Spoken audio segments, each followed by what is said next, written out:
مولانا عطا الرحمان صاحب.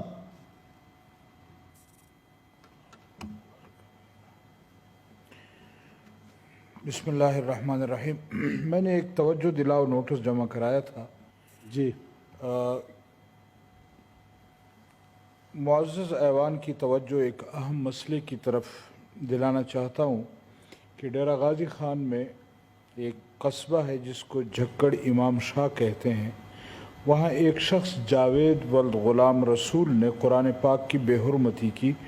انہوں نے قرآن پاک کے نسخے کو پھاڑ کر نالے میں بھی پھینکا ہے اور موٹر سائیکل پر بیٹھ کر اس کے ٹکڑے جو ہیں وہ کھیتوں اور اس میں بکھیر دیے ہیں. یقیناً اس شخص نے اس لیے یہ کیا ہے کہ اس جھکڑ امام میں قادیانی رہتے ہیں اور یہ شخص قادیانی ہے جس نے یہ حرکت کی ہے. لیکن ستم بالا یہ ہوا ہے کہ وہاں کی جو مقامی پولیس ہے، جب لوگوں نے اس کو پکڑا ہے، پولیس کو اطلاع کی ہے 15 پر، تو پولیس وہاں گئی ہے، ڈی ایس پی گیا ہے، اس بندے کو وہاں سے اٹھایا ہے اور پھر جو لوگ وہاں اس پر احتجاج کر رہے تھے اس پر لاٹھی چارج کیا ہے، ان لوگوں کو زخمی کیا ہے. تو یہ ایک عجیب سا وہ ہے کہ جو شخص قرآن کی بے حرمتی کرتا ہے، پولیس اس کو سپورٹ کرتی ہے، اس کو محفوظ مقام کی طرف لے جاتی ہے، اور جو لوگ اس پر احتجاج کرتے ہیں اس پر وہ لوگ وہاں پر آ کر پولیس جو ہے اس پر تشدد کرتی ہے. تو یہ عجیب وہ ہے. تو میں آپ حضرات کی خدمت میں یہ گزارش کروں گا کہ ایک تو اس واقعے کی تحقیقات کرائی جائیں گی اور دوسری اس کی رپورٹ جو ہے وہ ایوان میں پیش کی جائے. اس کے ساتھ ساتھ یہ گزارش کرنا چاہتا ہوں کہ ایک ہمارے محترم جناب محمد علی صاحب تو ہر جو بات شروع کرتے ہیں صلی اللہ علیہ وسلم درود شریف سے شروع کرتے ہیں اور مدینہ منورہ کی باتیں ہوتی ہیں اور ہمیں، لیکن ہم دیکھ رہے ہیں کہ ان 2 سالوں میں مسلسل جو ہے قادیانی وہ ایک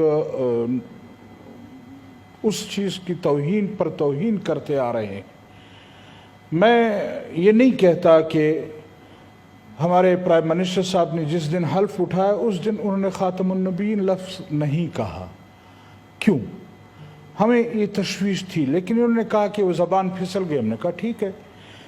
اب اس کے بعد آسیہ ملعونہ کا رہا ہونا، یہاں سے چلے جانا، اس کے بعد مختلف ایسے واقعات جس کو اگر میں گنوں تو شاید یہ وقت اجازت نہیں دیتا، لیکن آئے روز قادیانیوں کی سپورٹ کی جا رہی ہے، قادیانیوں کو جس طرح وہ کیا جا رہا ہے، پروموٹ کیا جا رہا ہے. یہاں اسلام آباد میں مندر کا افتتاح، یہ چیزیں یہ کیا ہے؟ اور پھر ہماری پارلیمنٹ میں پہلی مرتبہ ان کی حکومت میں ان کے پارلیمنٹ کے ممبر نے اسرائیل کی بات کی. آج ہم کس طرف جا رہے ہیں؟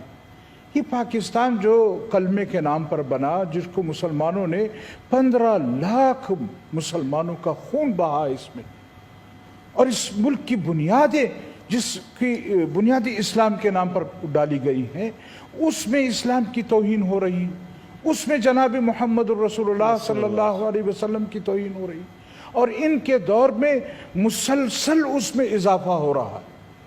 وجہ کیا ہے؟ یہ کیسی ریاست مدینہ ہے؟ کسی ایک شخص کو تو سزا دے دو تاکہ ہم یہ سمجھے کہ واقعی.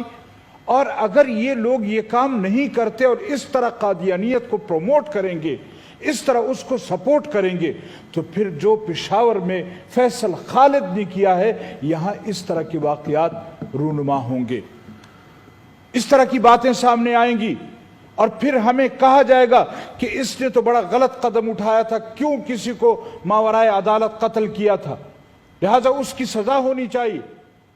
میں اس طرف نہیں جانا چاہتا، لیکن مجھے یہ بتلایا جائے کہ حکومت کیوں اس طرح کے لوگوں کو پروموٹ کر رہی ہے، اس طرح کی واقعات کو پروموٹ کر رہی ہے، کیوں اس کو ایک انارکی کی طرف لے جایا جا رہا ہے، کیوں مسلمانوں کی ایمان کو جھنجھوڑا جا رہا ہے، کیوں ہمارے ملک کے بنیادی اساس کو جھنجھوڑا جا رہا ہے.